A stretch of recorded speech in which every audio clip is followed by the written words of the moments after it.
read the fine print here. This tax plan contradicts everything that we were founded on as a country.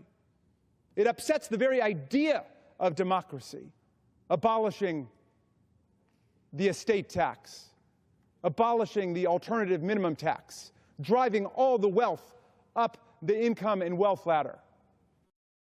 It's not America.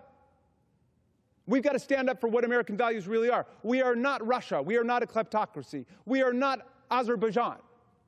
We are not Saudi Arabia. This is the United States of America. We need a government that is committed to the economic success of every family, of every person. So I'm urging the public to do exactly what you did with that terrible health proposal they came forward with that would have thrown 24 million Americans off health insurance in order to create hundreds of billions of dollars of tax breaks for the wealthiest Americans. Reject it. Don't accept it. And America needs to know that all of the protest and the popular participation is working. The Women's March set the whole context for discussion about what's going to happen here, because we know that President Trump campaigned like William Jennings Bryan, like he was a big populist. He was going to be on the side of the working people. But he got in, and the very people he denounced, like Goldman Sachs, have come to run his government. It is a Wall Street cabinet. It is the wealthiest cabinet in the history of the United States. That's who this government represents today. That's what this tax plan represents today. So they're going to try to jam it down Congress over the next 24 hours. We're going to do everything to stop it. We need the help of the American people to stand up and say, no, what's the rush?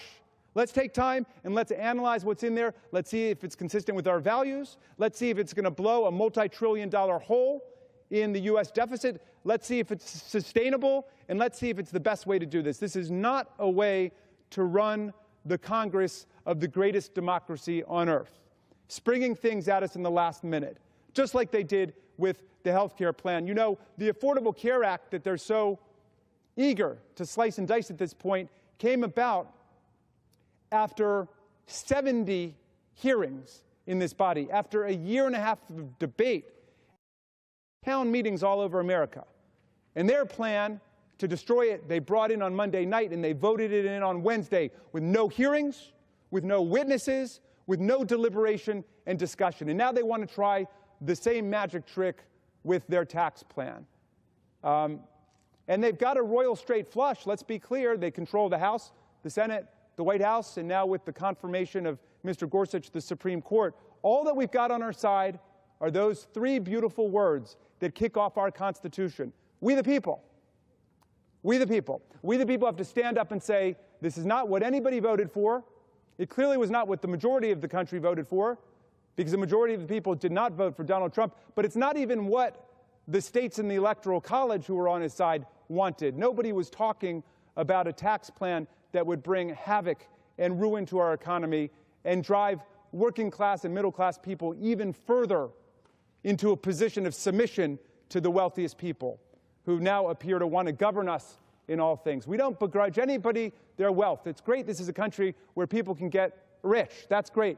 But your wealth does not give you the right to control everybody else. Your wealth does not give you the right to govern the rest of America. That's the principle at stake here.